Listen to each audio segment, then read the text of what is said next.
जैसे ही पितामह भीष्म के अंतिम समय आया, माघ का महीना, शुक्ल पक्ष एकादशी तिथि, उत्तरायण काल, पितामह भीष्म ने अपने पांच भौतिक शरीर को छोड़ दिया है। पितामह भीष्म के देहावसान के बाद पांडव रुदन करने लगे।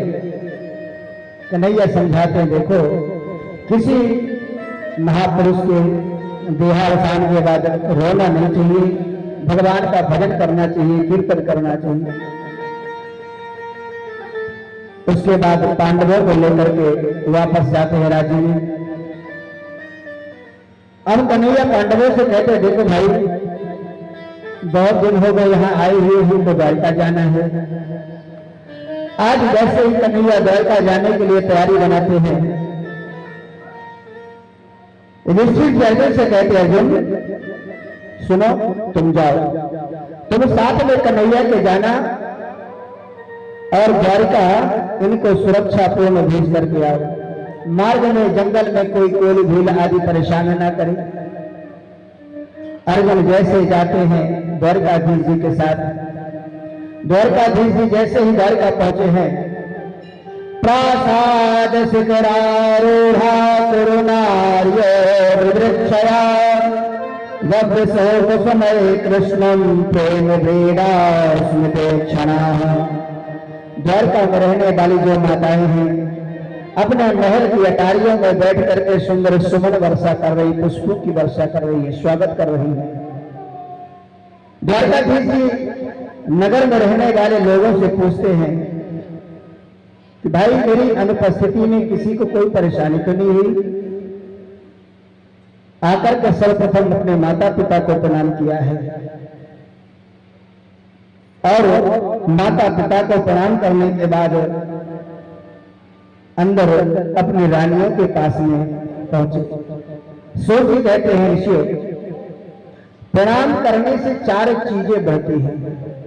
अभिवादनशीलस्य नित्यं वृद्धोपसेविनः चत्वारि तस्य वर्धन्ते आयुर्विद्या यशोबलम्। प्रणाम करने से आयु बढ़ती है, यश बढ़ता है, बल बढ़ता है, विद्या बढ़ती है। इसके बाद सूर्य महाराज कहते हैं कि जिस बालक की गर्भ में रक्षा करके कन्हैया आए हैं, वह बालक जन्म ले लिया है। बालक के जन्म होते ही चारों तरफ वह बालक देख रहा है, मानव परीक्षण कर रहा है, विचार कर रहा है कि यहाँ तो सब नए नए चेहरे दिख रहे हैं, लेकिन जो चार चार भुजा वाले गर्भ में जाकर के मेरी रक्षा की वो भू नहीं दिख रहे। कहते इस बालक का नाम परीक्षित रखा गया। भगवान विष्णु के द्वारा इसकी रक्षा की गई है, इसलिए इसका नाम विष्णुराट भी रखा गया है। सूर्य कहते हैं ऋषियों, अर्जुन को गए हुए लगभग 7 महीने का समय व्यतीत हो रहा है। इधर विदुर जी का आगमन होता है। विदुर जी आकर के धृतराष्ट्र से सब कुशलता पूछते हैं कि पांडव लोग आपकी सेवा करते कि नहीं करते। धृतराष्ट्र कहते रहे विदुर क्या बताओ, पांडव में इतनी सेवा करते हैं कि प्रातः काल उठते ही सर्वप्रथम आकर के मुझे प्रणाम करते हैं। जैसे भोजन प्रसाद तैयार होता है तो सर्वप्रथम भोजन की थाल मेरे सामने आती है, मेरी बहुत सेवा करते हैं। विदुर जी कहते हैं महाराज थोड़ी बहुत लाज शर्म है कि सब बेच खाई। अरे जिन पांडवों को मारने में तुमने कसर नहीं छोड़ी है, कभी लाक्षागृह में जलाने का षड्यंत्र किया, कभी जहर देकर के मारना चाहा, और आज तुम उन्हीं पांडवों के टुकड़ों में पल रहे हो, उनकी तारीफ करते हो, शर्म नहीं आती? धृतराष्ट्र ने कहा तो क्या करूं? विदुर जी कहे चलो मेरे साथ। विदुर जी धृतराष्ट्र को और गांधारी को अपने साथ में लेकर के तीर्थ यात्रा में चले गए। प्रातः काल होते ही जैसे पांडव जाते हैं प्रणाम करने के लिए, तो वहां पर धृतराष्ट्र है ही नहीं। युधिष्ठिर जी महाराज घबराए ही, भगवान हमसे ऐसा कौन सा अपराध हो गया जिससे हमारे ताऊ जी नाराज होकर चले गए, कहाँ चले गए? इतने में देवर्षि नारद आकर के बतलाते कि आप घबराइए नहीं, वो जहां भी है, जैसे भी है, सुरक्षित है, विदुर जी के साथ में है। इधर एक दिन की बात है कि युधिष्ठिर जी बैठे थे, भीम भैया भी बैठे थे। युधिष्ठिर जी क्या देखते हैं, जो कुत्ता है ऊपर की ओर मुंह करके रो रहा है। युधिष्ठिर जी ने भीम से कहा, भीम भैया यह जो संकेत दिख रहा है ये अच्छा नहीं है, ये अपशगुन है कि कुत्ता ऊपर की ओर मुंह करके रो रहा है।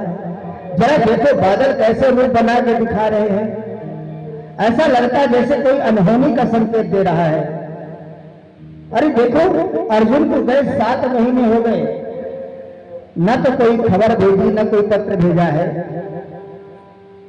ये आपस में चर्चा कर ही रहे थे कि सामने से अर्जुन आते हुए दिखाई दी। बड़ी धीमी गति से अर्जुन चल रहे हैं, चेहरे का जो तेज है वो शांत हो गया है अर्जुन का। सोच कहते ऋषियों, चेहरे से पता चल जाता है कि व्यक्ति दुखी है कि सुखी है। जैसे अर्जुन को आता हुआ देखा, युधिष्ठिर जी महाराज ने प्रश्न कर दिया, अर्जुन क्या बात है, तुम्हारे चेहरे का तेज नष्ट कैसे हो गया? क्या तुमने किसी शरणागत की रक्षा नहीं कर पाए, या फिर किसी को भोजन कराए बगैर तुमने भोजन कर लिया, या फिर तुमसे कोई ऐसा दुष्कर्म हो गया? बताओ क्या बात है? द्वारिका में सब कुशलता तो है ना, कन्हैया कुशल से है। जहां कन्हैया की कुशलता पूछी, अर्जुन की आंखों से आंसू बह पड़े।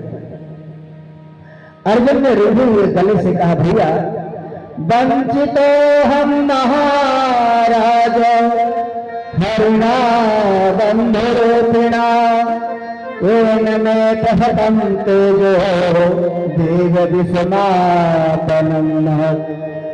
भाई जी, जिन कन्हैया ने हमारी रक्षा करी, जब जब हमारे जीवन में संकट आया तब तब भाग के आए, हमारी रक्षा की। आज वह गोविंद हम सबको छोड़ करके अपने धाम को चले गए। कहते जैसे अर्जुन ने बताया कि कन्हैया चले गए इस धाम छोड़ करके, माता कुंती खड़े खड़े सुन रही थी, और जैसे माता कुंती ने सुना कि कन्हैया इस धराधाम को छोड़ के चले गए, तुरंत कुंती के प्राण निकल गए, उनका शरीर नीचे गिर गया।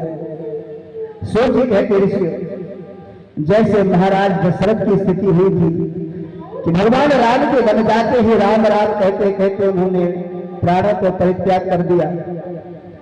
आज वही स्थिति माता कुंती की है कि कन्हैया के जाने का संदेश सुनते ही अपने आप को नहीं संभाल पाई, प्राण छूट गए। पांडवों ने विचार किया कि जब हमारे कन्हैया ही नहीं है तो हम यहाँ रह के क्या करेंगे। पांडवों ने यहाँ पर स्वर्गारोहण की तैयारी किया। जो पौत्र परीक्षित है बुलाया, बेटा परीक्षित, अब आज से तुमको राज्य काज तुम्हें संभालना है। राजगद्दी पर बिठाया है। परीक्षित कहते, बाबा अभी मैं छोटा हूं, बालक हूं, मुझे राजकाज चलाना नहीं आता। पांडव कहते, बेटा तुम घबराओ नहीं, बस हमारी इस बात का ध्यान रखना कि तुम्हारी शरण में अगर शत्रु भी आ जाए तो शरणागत की रक्षा करना तुम्हारा धर्म होगा। तुम्हारी प्रजा दुखी नहीं होनी चाहिए, कोई सताए नहीं प्रजा को, प्रजा तुम्हारी भूखी ना रहे। सुंदर उपदेश देकर के पांडव जैसे स्वर्गारोहण के लिए गए।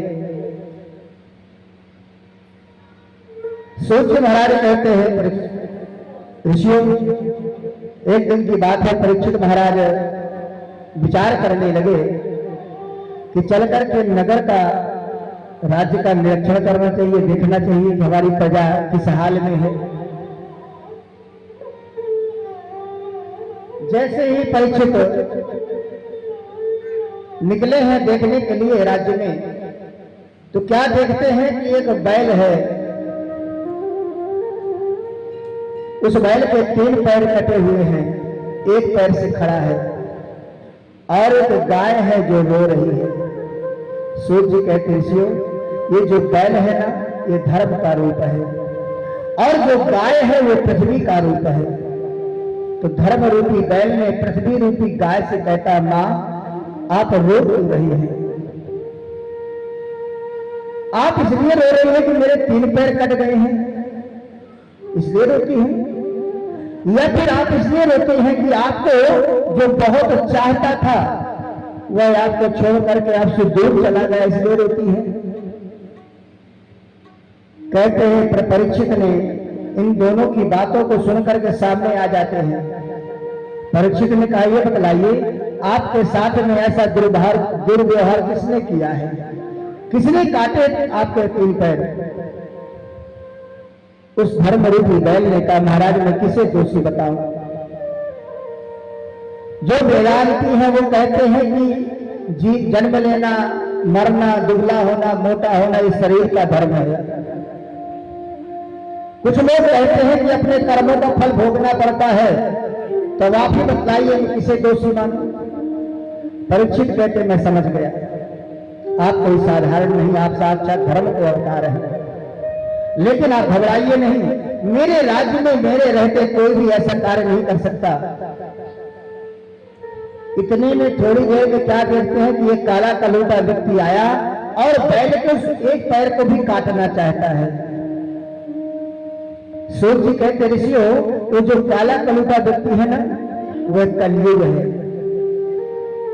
अब जैसे कलयुग उस पैर को काटना चाहता, महाराज परीक्षित ने जोर से ललकार लगाई, अरे दोस्त ठहर जा, अभी तुझे बताता हूं तू कौन है, अभी तुझे दंड देता हूं। कलयुग ने देखा कि महाराज परीक्षित मुझे छोड़ेंगे नहीं। तुरंत कलयुग ने आकर के साष्टांग लेट गया, त्राहिमाम त्राहिमाम, महाराज मैं आपकी शरण में हूं, मेरी रक्षा करिए। महाराज परीक्षित कहते, देखो मैं तुम्हें मृत्यु दंड तो नहीं दे सकता, लेकिन तुमको मेरे राज्य में रहने का अधिकार नहीं है, निकल जाओ मेरे राज्य से। कलयुग कहता, महाराज मैं कहां जाऊं?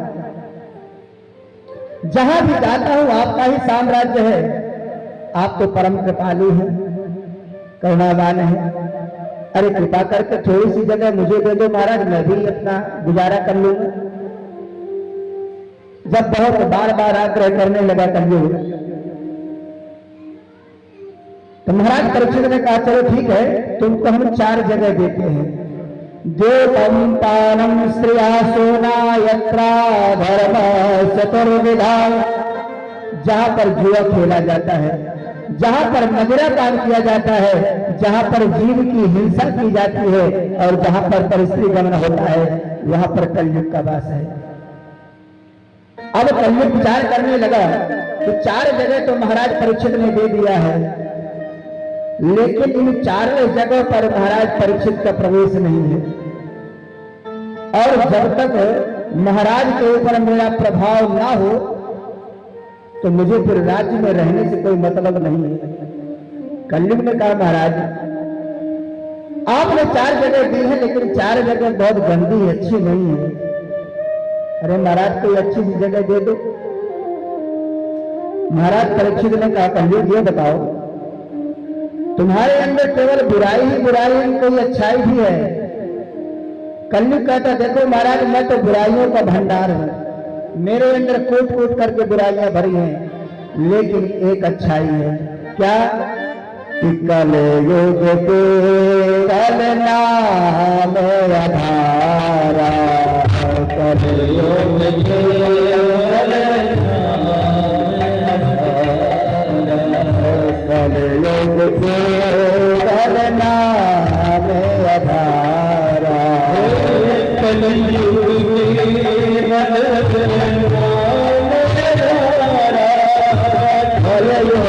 केवल नाम आधारा,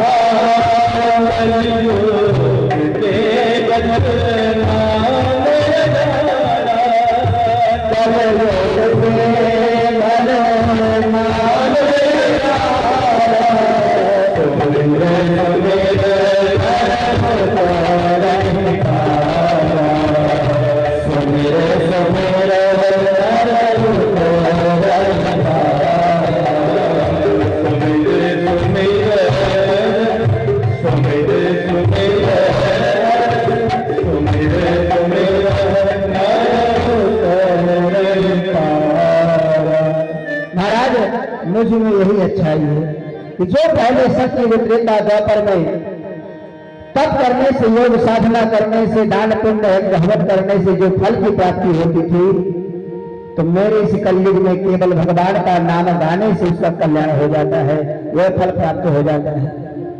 महाराज परीक्षित प्रसन्न हो गए। वाह, चलो कम से कम कोई अच्छाई तो है, हम तुम्हारे इस गुण पर बहुत प्रसन्न हैं, जाओ हम तुम्हें सोने में भी वास देते हैं। कलयुग ने कहा बस महाराज मैं यही तो चाहता था। जैसे महाराज परीक्षित ने सोने में वास दिया तो तुरंत कलयुग ने वहां से आकर के और महाराज परीक्षित के सर पर जो सोने का मुकुट है उसमें आके बैठ गया। इधर शौनकादि ऋषियों ने प्रश्न कर दिया सूत जी से, महाराज ये बतलाइए, एक तरफ भगवान कहते हैं कि धातु नाम अस्मि कांचनम, धातुओं में जो सोना है वो मेरा रूप है, लेकिन यहां पर महाराज परीक्षित ने सोने में कलयुग का वास दे दिया, तो किसकी बात सही मानी जाए? भगवान की बात सही है कि परीक्षित की? सूत जी कहते ऋषियों बात दोनों की सही है अपनी जगह पर। देखो, जो ईमानदारी से मेहनत से कमाया हुआ सोना है उसमें भगवान का वास है, और जो जबरदस्ती से छीन करके झीक झपट करके जो लाया गया सोना है उसमें कलयुग का वास है। शौनकादि ऋषियों ने कहा तो महाराज परीक्षित के सर में जो मुकुट है क्या वो जबरदस्ती लाया गया? बोले हाँ।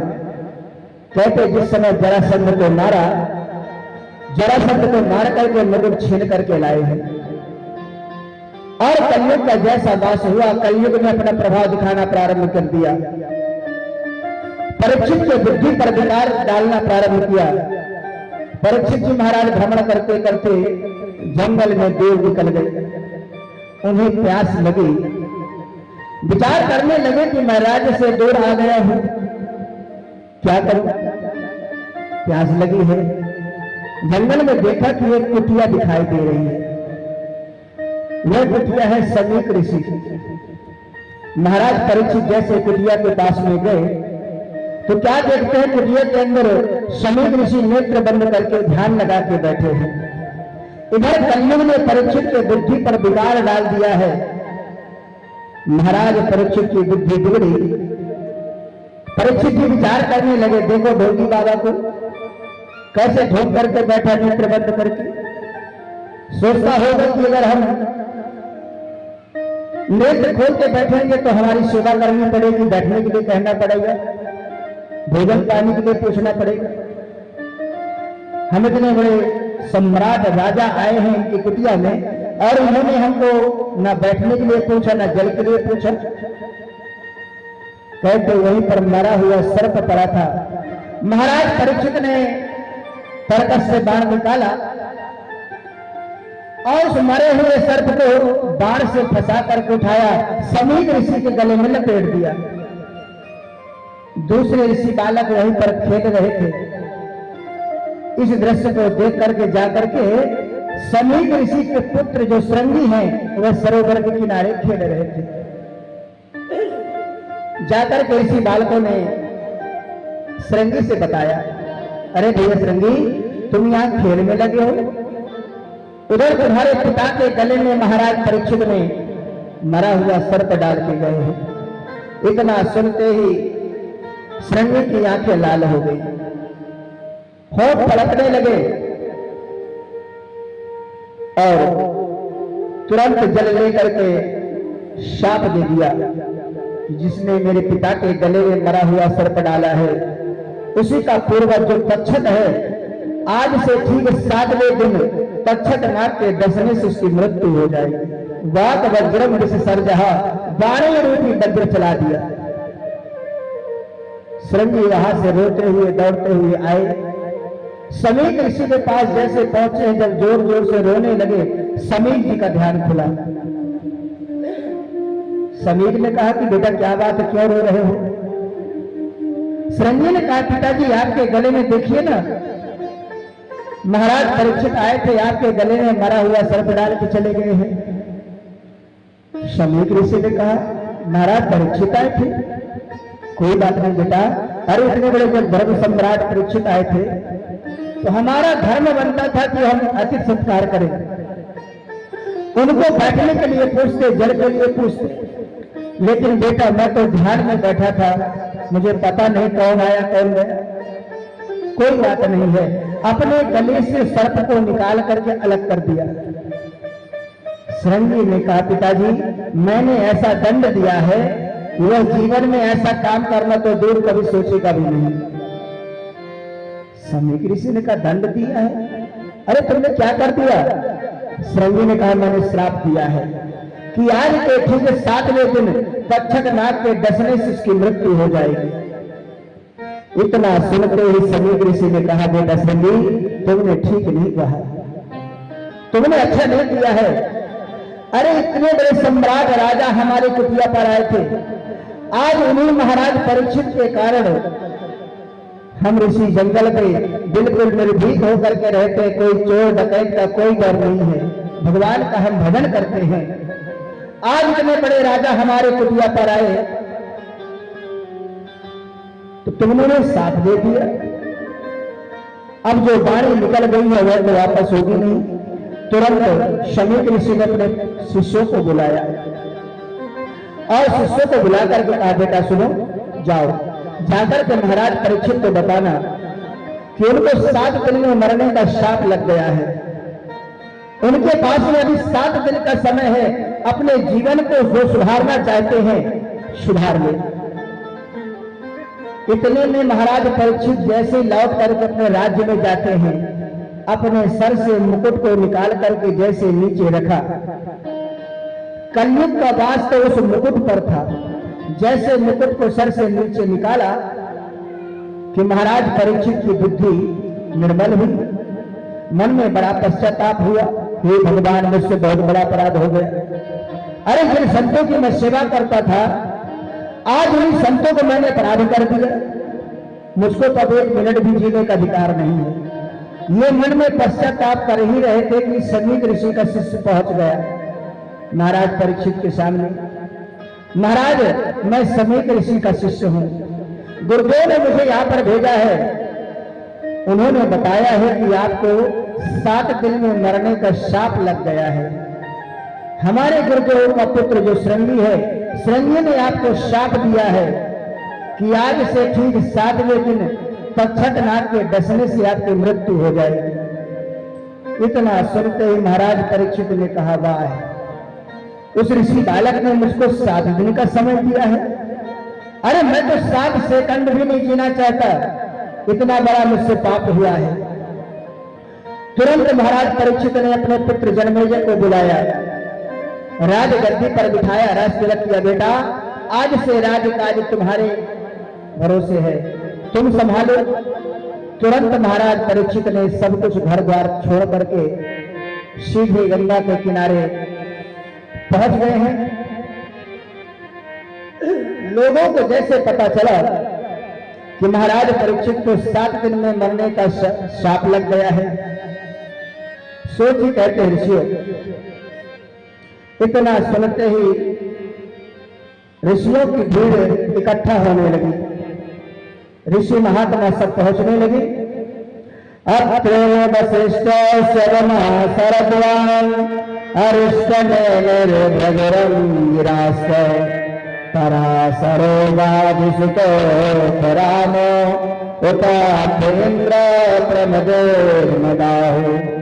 अत्रि वशिष्ठ पराशर भृगु परशुराम विश्वामित्र आदि बड़े बड़े ऋषि महात्मा सब आ गए, लेकिन कोई यह निर्णय नहीं कर पा रहा कि ऐसा हम क्या करें जिससे महाराज परीक्षित का कल्याण हो।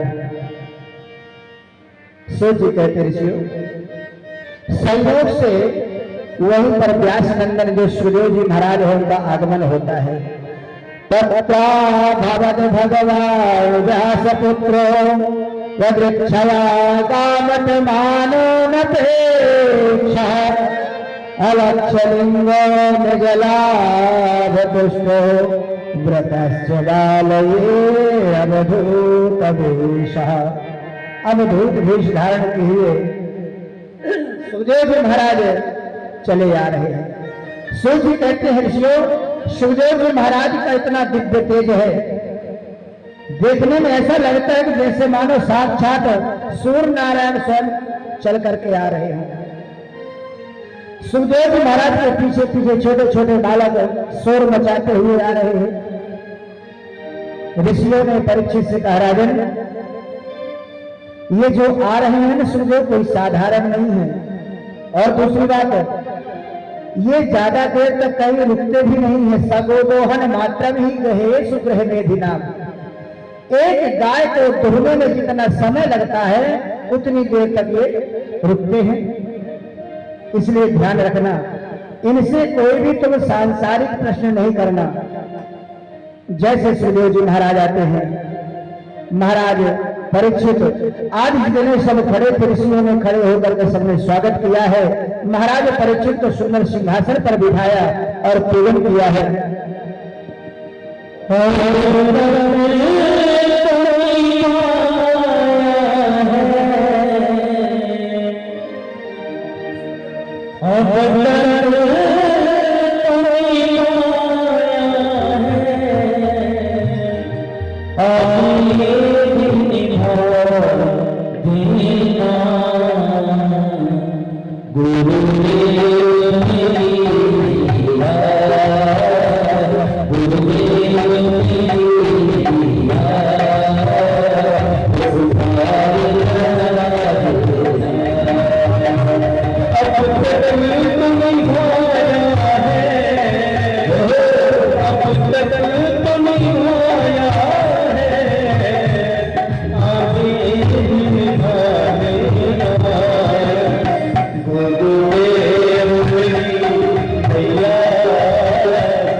जैसे सुखदेव जी महाराज का आगमन हुआ, सबने खड़े होकर के सम्मान के साथ उनका पूजन किया। महाराज परीक्षित ने पूजन करने के बाद श्री सुखदेव स्वामी से कहते, गुरुदेव आपने बहुत बड़ी कृपा किया है यहाँ पर पधार करके। मैं आपके समय को व्यर्थ में जाया नहीं करना चाहता। मैं आपसे एक निवेदन करना चाहता हूँ कि यथापेक्षां संसिद्धिं योगिनां परमं पुरुषस्य भवति कार्यो म्रियमाणस्य सर्वथा। गुरुदेव, ये मैं जानना चाहता हूँ कि जल्दी मरने वाले व्यक्ति को क्या करना चाहिए? म्रियमाण पुरुष सुबह स्वामी कहते, राजन तुमने बहुत सुंदर प्रश्न किया है, और जो तुम्हारा प्रश्न है यह लोक कल्याण की कामना के लिए है। वरिवाने से प्रश्न कृतो लोक हितो कृता आत्मविद सम्मता पुंसाम स्रोत अध्यादिश यहाँ पर है। राजन, तुमने लोक कल्याण की कामना से प्रश्न किया है। देखो राजन, 7 दिन में केवल तुम्हें नहीं मरना, संसार में जो भी प्राणी है सबको 7 दिन में मरना है, क्योंकि 7 दिन से 8 का दिन कोई होता नहीं। और राजा खड़वांग ने तो अपने जीवन को 2 घड़ी में सवार लिया था, लेकिन तुम्हें घबराने की जरूरत नहीं, तुम्हारे पास कभी 7 दिन का समय है। चिंता न करो राजन, 7 दिन बाकी अभी, घड़ी भर में ही परलोक प्राप्त होता है। खटवांग से राजा का मोक्ष दो घड़ी में हुआ, तेरा तो शरीर अभी 7 दिन तक रहना है। मेरा यह कथन है ऋषि सब साक्षी है, भागवत पुराण से कष्ट सब कटता है। देखता हूँ आज से 7वें दिन तुम्हारे लिए, मोक्ष द्वार राम मार्ग कैसे नहीं खुलता है। राजन, चिंता करने की बात नहीं, तुम्हारे पास कभी 7 दिन का समय है। सूर्य कहते देखा ऋषि, सुखदेव महाराज की शब्द शैली को देखो, कितने सहजता से महाराज परीक्षित को समझा रहे हैं। जैसे महाराज परीक्षित मानो अभी चिंतित हो गई, 7 दिन में मरने का शाप लगा है। कहते हैं डॉक्टर की कुशलता होती है। एक डॉक्टर ऐसे होते हैं कि जो मरीज को इतना भयभीत कर देते हैं कि बहुत बड़ा मर्ज है, इतना खर्चा आएगा, ये करना पड़ेगा। जहां उस मरीज को महीने 2 महीने जिंदा रहना तो बेचारा पहले ही मर जाता है हमारे भय के। लेकिन एक डॉक्टर की कुशलता यह होती है कि बड़ा मर्ज होने के बाद भी डॉक्टर यही समझाते घबराओ नहीं, कोई बड़ी बात नहीं है, कोई बहुत बड़ा मर्ज नहीं है, अभी हम दवा चालू कर देंगे, आप बिल्कुल ठीक हो जाओगे। तो उस मरीज को आत्मबल मिलता है। आज वही बात सुखदेव स्वामी ने राजा परीक्षित से कहा कि राजन घबराओ नहीं। अरे राजा खटवांग ने तो 2 घड़ी में अपने जीवन को सुधार लिया था, तुम्हारे पास तो अभी 7 दिन का समय है। इधर राजा परीक्षित ने सुखदेव स्वामी से कहा कि राजन की गुरुदेव ये बतलाइए कि जल्दी मरने वाले व्यक्ति को क्या करना चाहिए। सुखदेव स्वामी कहते राजन 7 दिन में मरने वाले व्यक्ति को, जल्दी मरने वाले व्यक्ति के लिए एक ही उपाय है, क्या? तस्मात् भारत सर्वात्मा भगवान ईश्वर हरि श्रोतव्यः कीर्तितव्यश्च स्मर्तव्यश्च क्षता भयम्। जल्दी मरने वाले व्यक्ति को एक ही उपाय करना चाहिए, क्या? कि अपने हर श्वास में भगवान का नाम का गायन करे, उच्चारण करे।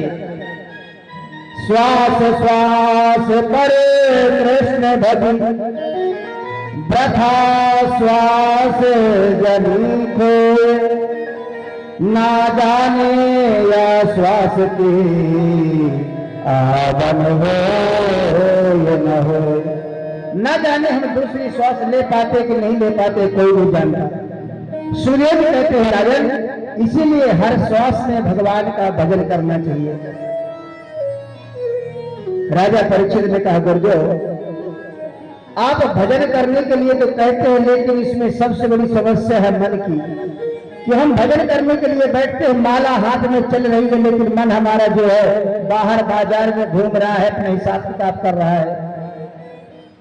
जैसे हम आप यहाँ बैठ करके कथा सुन रहे हैं, लेकिन मन हमारा घर चला गया या बाजार में चला गया, तो केवल शरीर यहाँ बैठा है। कथा क्या हो रही, क्या बोल रहे हैं, आपको कुछ समझ में नहीं आएगा। क्यों? क्योंकि मन पास में है ही नहीं। तो राजा परीक्षित कहते हैं गुरुदेव जब हम भजन करने के लिए बैठते हैं तो मन हमारा इतनी तीव्र गति है मन की, वो भाग जाता है। माला हाथ में है, मन कहीं घूम रहा है। कहते यही बात अर्जुन ने कही थी, चंचल ही मनः कृष्ण प्रमाथि बलवत् दृढ़। प्रभु मन बहुत चंचल, इसको बस में कैसे किया जाए। सुखदेव स्वामी कहते परीक्षित अगर तुम मन को बस में करना चाहते हो तो तुमको हमारी 4 बातें माननी होगी। क्या? कहते हैं कि अगर मन को हम बस में करना चाहें तो जितासनो जिता श्वासो जित संगो जितेन्द्रियः स्थिरे भगवतो रूपे मनः संधारे धिया। सर्वप्रथम बताया जितासन, आसन को जीते। अब आसन को कैसे जीतेगी? कहते हैं एक आसन में जितनी ज्यादा से ज्यादा देर तक बैठेंगे तो मन हमारा एकाग्र होगा, और जब ज्यादा देर तक बैठेंगे मन हमारा एकाग्र होगा। जैसे आप देख रहे हैं, जब से कथा हम प्रारंभ किए हैं तो एक आसन में ही बैठे हैं, हमने आसन नहीं चेंज किया, तो मन हमारा एकाग्र है। कथा हमको क्या बोलनी है, मन ऑटोमेटिक उसको बोलता जा रहा है। उसी प्रकार से सुखदेव जी कहते राजन, जब हम आसन को जीतेंगे, एक आसन में बैठने का अभ्यास करेंगे तो मन हमारा एकाग्र होगा। फिर आता है जित श्वासो, श्वास को जीतना है। श्वास कैसे जीतेंगे? कहते प्राणायाम के द्वारा। पूरा कुंभक रेचक प्राणायाम करेंगे, प्राणायाम करने से हम श्वास को जीतेंगे। जैसे अपने एक नासिका छिद्र को दबा करके दूसरे नासिका छिद्र से श्वास को अंदर खींचना है, और जब श्वास को हम अंदर खींच ले तो फिर दोनों नासिका छिद्र को दबा के बंद कर लेना है, श्वास को अंदर रोकना है। फिर जो शुरू में हमने नासिका छिद्र के छेद को दबाया था, उसी के द्वारा धीरे धीरे उस श्वास को हम बाहर निकालेंगे। कहते ऐसा प्राणायाम करने से हम श्वास को जीतते हैं। फिर तीसरा आता है जित संग, संग जीते। संग कैसा हो? कहते संग अच्छा होना चाहिए। अगर किसी जुआरी का, किसी शराबी का संग करेंगे तो उसका असर हमारे ऊपर होगा, इसलिए संग अच्छा होना चाहिए। और संग के साथ कहीं हम सत जोड़ दे तो सत्संग बन जाएगा। तो जब जीवन में व्यक्ति सत्संग करने लगता है तो धीरे धीरे उसका मन एकाग्र होने लगता है। चौथा बात आती है जितेंद्रिय है, इंद्रियों को जीतना है। सुखदेव कहते राजन, ये जितनी भी इंद्रियां हैं, 5 ज्ञानेंद्रिय, 5 कर्मेंद्रिय, ये सब अपनी अपनी ओर खींच रही हैं। ये जो नेत्र हैं, नेत्र कहते कि हमको सुंदर सुंदर रूप दिखाओ। कान कहते हैं कि सुंदर सुंदर गीत हमको सुनाओ। नासिका जो है, नासिका कहती है कि सुंदर सुंदर हमको इत्र परफ्यूम की सुगंध दो। त्वचा जो है, स्पर्श कहती है कि सुंदर हमको सुकोमल स्पर्श दो। और सबसे खतरनाक इंद्रिय है जिह्वा। ये जीव जो है बहुत चालाक है, जहां भी सुंदर पकवान देखती है, मालपुआ रसगुल्ला देखती वही लपलपाने लगती है। कहते हैं इन इंद्रियों को काबू में करना है। और जब हम इन 4 बातों को अपना लेंगे तो धीरे धीरे मन हमारा एकाग्र हो जाएगा। और जब एकाग्र हो जाए उस मन से भगवान के झांकी का दर्शन करें, चिंतन करें। भगवान का चिंतन करने के लिए बतलाया है कि भगवान के चरणों से दर्शन करना है। चरणों से क्या करना? कहते कि हमारे मन में काम, क्रोध, लोभ, मोह, मद मात्सर्य की जो पाप की गठरी चपकी हुई है, तो भगवान के चरणों में जो वज्र, अंकुश, आयुध, जो अस्त्र शस्त्र के चिन्ह बने हैं, उन चरण चिन्हों से पाप की गठरी कट जाती है, मन हमारा पवित्र हो जाता है, निर्मल हो जाता है। तब जाकर के भगवान के कटिक प्रदेश में और वक्ष स्थल में, फिर अंत में जाकर भगवान के मुखारबिंद का दर्शन करना है। इस प्रकार से सुखदेव स्वामी कहते राजन, ये बतलाओ तुम्हारी समझ से भगवान सबसे जल्दी किसको मिलते होंगे? राजा परीक्षित कहते हैं गुरुदेव, मुझे ऐसा लगता है भगवान उसे जल्दी मिलते होंगे जो दिन में 2-4 बार नहाता होगा, या फिर उसे मिलते होंगे जो ज्यादा पढ़ा लिखा होगा, या फिर जो ज्यादा धनवान होगा उसको मिलते होंगे, या फिर जो उच्च कुल में जन्म लिया होगा उसको मिलते होंगे, या फिर जो बहुत धनवान होगा उसको मिलते होंगे। सुखदेव जी कहते नहीं राजन, भगवान ये सब कुछ नहीं देखते तुम कितने पढ़े लिखे हो, कितने धनवान हो, कितने गरीब हो। व्याधस्याचरणं ध्रुवस्य च वयो विद्या गजेन्द्रस्य का जातिर्विदुरस्य यादवपते रुद्रस्य किं पौरुषम् उपजाया किं तत्सरोगमधिकम् किं तत्सुदानोधनम् भक्त्या पुस्तक केवलं परमया भक्ति प्रियो माधव। सुखदेव जी कहते राजन, अगर भगवान दिन में 4 बार नहाने वाले को मिलते होंगे तो कोई भी लोग तो जाड़े के दिनों में 4 महीने नहाते नहीं थे, लेकिन फिर भी भगवान राम ने उनके ऊपर कृपा किया है। तुमने कहा कि ज्यादा बड़ी उम्र वाले को मिलते होंगे, तो भगवान ने तो ध्रुव जी के ऊपर भी कृपा किया। ध्रुव जी की 5 वर्ष की अवस्था थी। तुमने कहा कि ज्यादा पढ़ा लिखा होगा उसको मिलते होंगे, तो जो गजेंद्र था, गजराज, वो कहां पढ़ने के लिए गया था, लेकिन हरि भगवान ने गजेंद्र के ऊपर भी कृपा किए। तुमने कहा कि उच्च कुल में जन्म लेने से मिलते होंगे, तो भगवान तो विदुर जैसे दासी पुत्र के यहां भी जाकर के केले के छिलके खाए। तुमने कहा कि ज्यादा धनवान को मिलते होंगे, तो भगवान तो सुदामा जैसे ब्राह्मण के ऊपर भी कृपा किए हैं। राजा परीक्षित ने कहा, गुरुदेव अभी अभी आपने क्या कहा कि भगवान ने विदुर जैसे दासी पुत्र के यहां भी जाकर के केले के छिलके खाए? तो गुरुदेव ऐसी क्या बात हो गई जो भगवान को केले के छिलके खाने पड़े? सुखदेव स्वामी कहते राजन, ये उस समय की बात है कि अदात राजा पुष्णन्न धर्मे विनाश दृष्टि। राजन, जिस समय कौरव लोग पांडवों के साथ अत्याचार कर रहे थे, कभी लाक्षागृह में जलाने का, कभी जहर देकर के मारने का षड्यंत्र रच रहे हैं। कहते हैं विदुर जी महाराज जाते हैं, जाकर के महाराज धृतराष्ट्र से कहते, महाराज आज मैं एक मंत्री होने के नाते नहीं, क्योंकि जो विदुर जी महाराज हैं वहां पर मंत्री पद में है, तो विदुर जी कहते हैं कि मैं यहां पर मंत्री की होने के नाते नहीं, भाई होने के नाते नहीं, मैं एक नागरिक होने के नाते आपसे कुछ बात करना चाहता हूं। धृतराष्ट्र ने कहा, बोलिए क्या बात है? विदुर जी कहते, देखो महाराज, अगर हमारे शरीर में कोई फोड़ा हो जाता है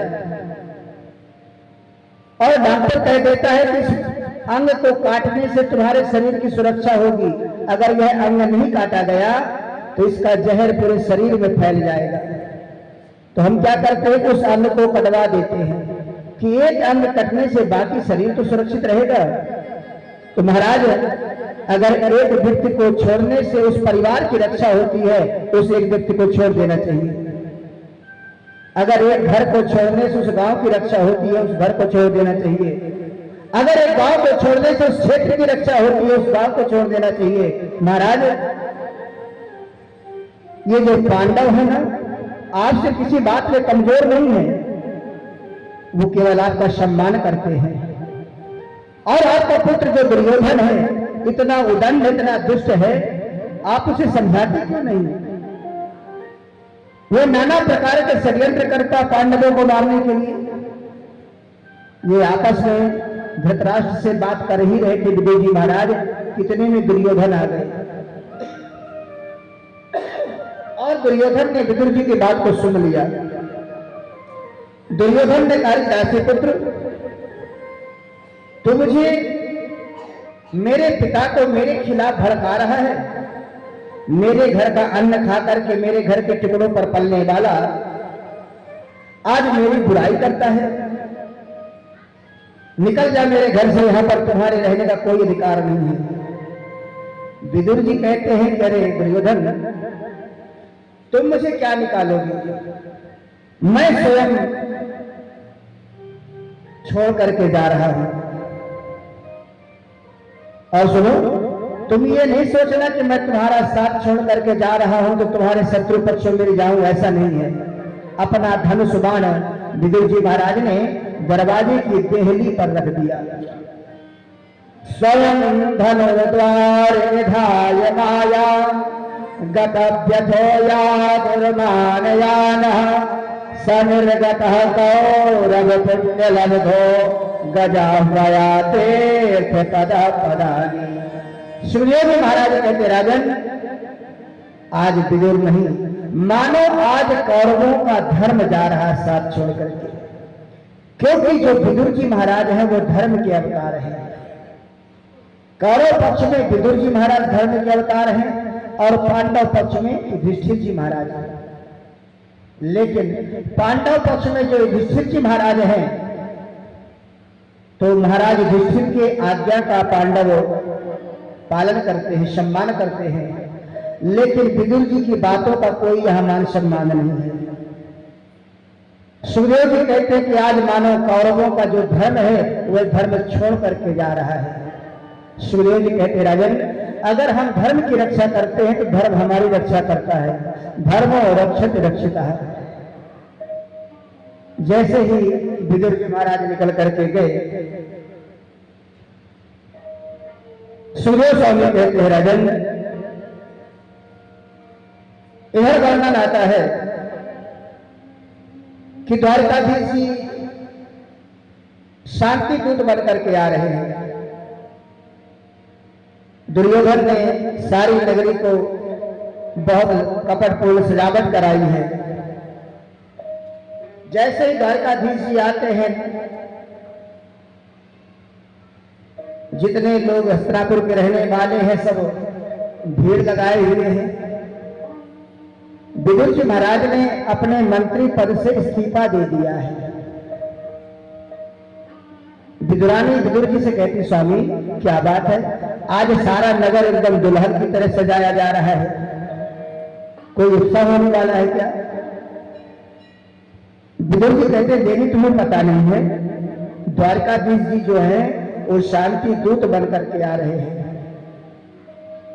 विदुरानी कहती, स्वामी आप तो मंत्री पद से इस्तीफा दे दिए हैं, त्याग पत्र दे दिए हैं, अब तो आप उस मंत्री पद में बैठने का अधिकारी नहीं है।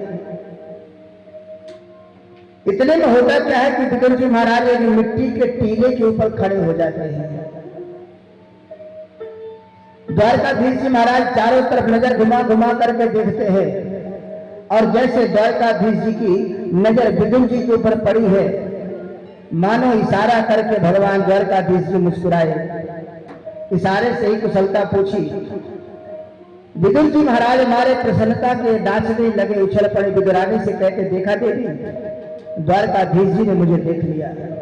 सुनो, तुम जल्दी घर जाओ, घर जाकर के घर को साफ सुथरा करना। मैं जाता हूं, जाकर के देखूं तो सही कि द्वारकाधीश जी क्या न्याय करते हैं। जैसे ही द्वारकाधीश जी दुर्योधन के यहां पहुंचे, दुर्योधन ने रत्न जड़ित सिंहासन पर बिठाया है। कन्हैया कहते, देखो दुर्योधन, आज मैं तुमसे कुछ पूछना चाहता हूं। दुर्योधन ने कहा, बताओ कन्हैया क्या बात है। द्वारकाधीश जी कहते हैं, बतलाइए महाराज पांडु आपके सगे चाचा हैं। बोले हाँ, हमारे सगे चाचा हैं। तो ये बतलाओ, जब महाराज पांडु तुम्हारे सगे चाचा है, तो महाराज पांडु के जो पुत्र पांडव हैं वह तुम्हारे सगे चचेरे भाई हुए। बोले हाँ। तो दुर्योधन, जब तुम्हारे सगे चाचा के लड़के हैं तो उनका आधा राज्य में उनका अधिकार है। दुर्योधन ने कहा, बिल्कुल नहीं। क्यों? अरे भाई, जब तुम्हारे सगे चाचा के लड़के हैं तो उनका आधा राज्य तो उनका भी बनता है। दुर्योधन ने कहा, देखो कन्हैया, आप आधे राज्य की बात करते हैं। सूत चांद्रे नहीं दास्या में बिना युद्धे ने केशव। हे केशव, मैं सुई की नोक के बराबर भी उनको राज्य देने वाला नहीं हूं। अगर पांडवों को राज्य लेने का इतना ही शौक है ना, तो पहले वो युद्ध करें, और युद्ध में अगर वो जीत जाते हैं तो चाहे सारे पूरे राज्य को ले ले, लेकिन युद्ध के पहले नहीं दूंगा। सुखदेव जी कहते, राजन, द्वारकाधीश के सामने को युद्ध की चुनौती करते वो कहां सुनने वाली थी।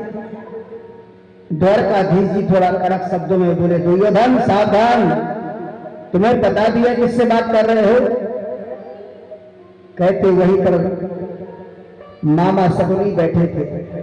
धृतराष्ट्र ने, शकुनी मामा ने इशारा किया दुर्योधन को, मूर्ख, तुझे इतना भी पता नहीं किससे कैसी बातें करनी चाहिए। तुझे पता है द्वारकाधीश जी बैठे कोई साधारण नहीं है। तो दुर्योधन ने अपने शब्द शैली को घुमा दिया, हंसने लगा।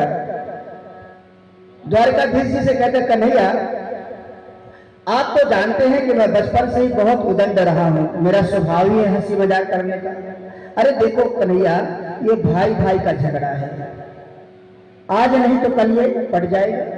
सुनिए, मेरी माता गांधारी ने आपके लिए 56 भोग तैयार किए हैं। चलो पहले भोजन प्रसाद हो जाए, फिर बाद में चर्चाएं होंगी। द्वारकाधीश जी कहते दुर्योधन, भोजन दो परिस्थिति में होता है। पहला, भोजन करने वाले के प्रति, भोजन कराने वाले के मन में आदर भाव हो तो भोजन हो सकता है, या फिर भोजन करने वाले के पेट में भूख हो। तो यहां पर दोनों बातें नहीं है। तुम्हारे मन में कोई आदर भाव नहीं है और मुझे कोई भूख नहीं है। अरे हाँ, मुझे याद आया, आज तो मेरा निमंत्रण है मेरे विदुर काका के यहाँ। जैसे द्वारकाधीश जी ने कहा कि मेरा निमंत्रण है विदुर काका के यहाँ, तो पीछे सभा में विदुर जी महाराज बैठे थे। विदुर जी ने सुना कि मैंने कब निमंत्रण कर दिया भाई, ये द्वारकाधीश जी कैसे कह रहे हैं मेरा निमंत्रण है। द्वारकाधीश जी सिंहासन से बैठे बैठे इशारा कर दिए विदुर जी को कि आप शांत बैठे रहिए, हम जो कह रहे हैं ठीक कह रहे हैं। विदुर जी समझ गए कि कन्हैया जो कहते हैं वो करते हैं, अगर उन्होंने कहा है कि मेरा निमंत्रण है तो ये मेरे घर जरूर आएंगे। तो तुरंत विदुर जी महाराज पीछे से निकल करके अपने घर गए, जाकर के विदुरानी से बतलाया, दीदी आज द्वारकाधीश जी ने भरी सभा में मेरा बहुत सम्मान किया है, दुर्योधन के 56 भोग को ठुकरा दिया, उस भरी सभा में कहा कि आज मेरा निमंत्रण है विदुर काका के यहाँ। सुनो, मैं जाता हूं ग्वाल वालों की मंडली में और वहां से कुछ मेवा मिष्ठान लेके आ जाऊं। इतने बड़े राजा हैं, द्वारकाधीश हैं, उनके स्वागत के लिए कुछ न कुछ तैयारी करनी होगी। जैसे विदुर जी महाराज जाते हैं ग्वाल वालों के बाजार में लेने के लिए मेवा मिष्ठान, इधर विदुरानी विचार करती है कि मैं नहा धो करके तैयार हो जाऊं। स्नान करने में जैसे विदुरानी लगी है, इतने में द्वारकाधीश जी आ जाते हैं। सुदेव स्वामी कहते, परीक्षित जाकर के दरवाजे में जैसी आवाज लगाई, अरे काकी जी घर में नहीं होता। विदुरानी जी चौक पड़ी, इतनी जल्दी आ गई, कैसे आ गई। फिर विचार करते कि हो सकता मेरे मन का कोई भ्रम हो।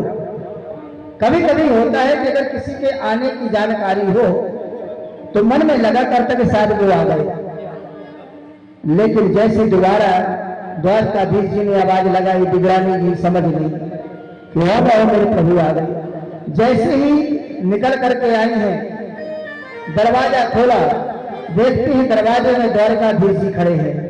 सुखदेव स्वामी कहते, परीक्षित जैसे ही भक्त और भगवान की नजर मिली, द्वारकाधीश जी विदुरानी को देख रहे हैं, विदुरानी जी जो है द्वारकाधीश जी को देख रही है। अब ना तो विदुरानी कुछ बोल पा रही ना विदुर जी। थोड़ी देर तक एक दूसरे को देखते रहे। थोड़ी देर में कन्हैया कहते, काकी जी अंदर नहीं बुलाओगे क्या। विदुरानी ने करी, भगवान मैं भी कैसी लाभरी हूं बताओ, आज पहली बार आपका मेरे घर में आगमन हुआ। अरे मैं प्रभु पधारिए, आपका ही तो घर है। जैसे अंदर ले जाकर के बिठाना चाहती हैं,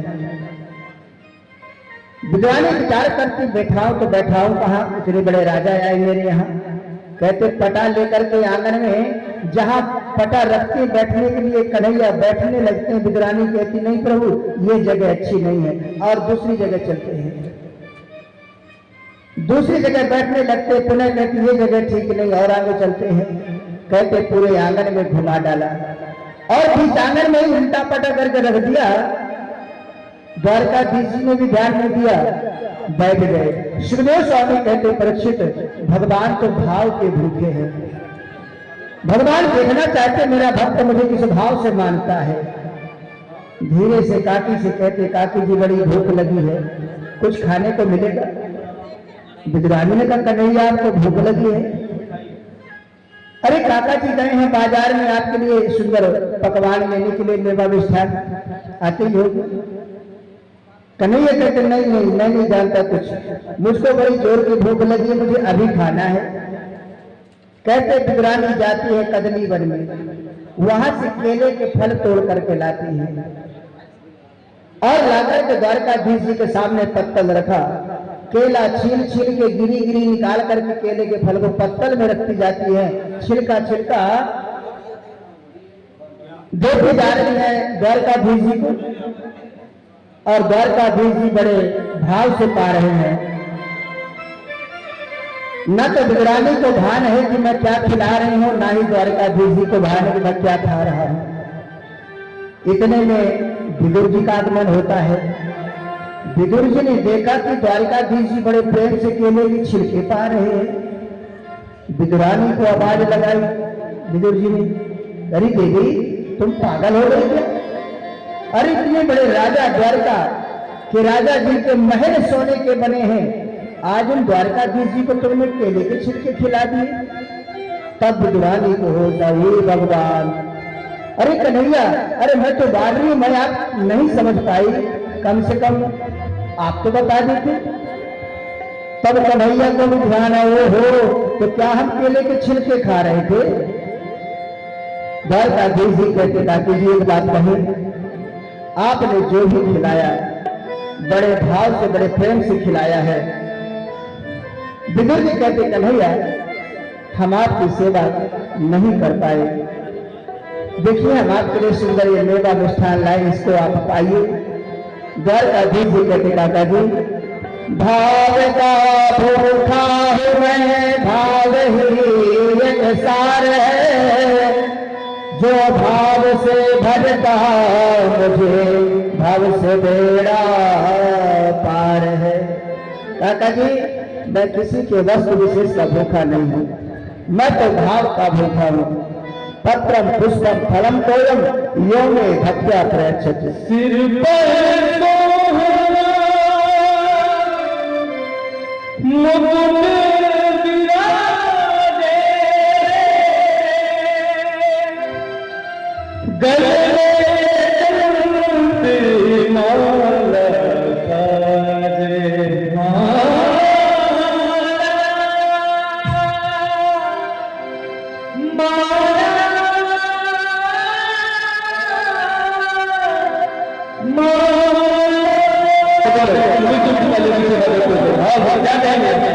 मेरे बातों की हरी नगमाल मोहना, मेरे बातों की हरी नगमाल मोहना, गाली गाली गाली मेरे कला मोहना, गाली गाली गाली मेरे कला मोहना, मेरी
भगवान की जय। इस प्रकार से श्री योग महाराज कहते राजन भगवान ने विदुर जी के ऊपर कृपा किया है और आज कथा का यहीं पर विश्राम होता है। कल की जो कथा होगी हम सती चरित्र आदि नरकों का वर्णन अजामिलोपाख्यान आदि का जो भी कथाएं होंगी श्रवण करेंगे। समय ध्यान देते हुए आप सभी भक्तों से निवेदन है कि समय का ध्यान दे करके आप लोग पधारें और सुंदर कथा का आनंद लेंगे। धीरे धीरे कथाओं में और आनंद बढ़ता ही जाना है। आइए भागवत जी की आरती होगी, उसके बाद सभी भक्त अपने अपने घर प्रस्थान करेंगे। प्रसाद लेने के बाद सभी लोग अपने आसन पर खड़े हो जाएंगे और भागवत जी की आरती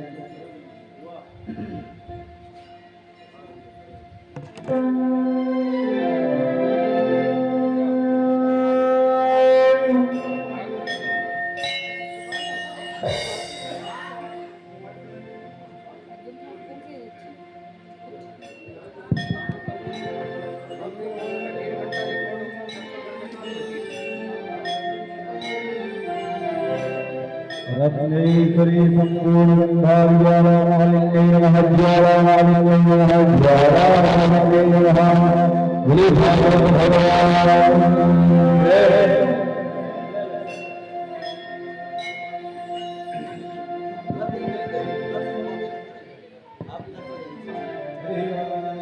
जले जले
बाबा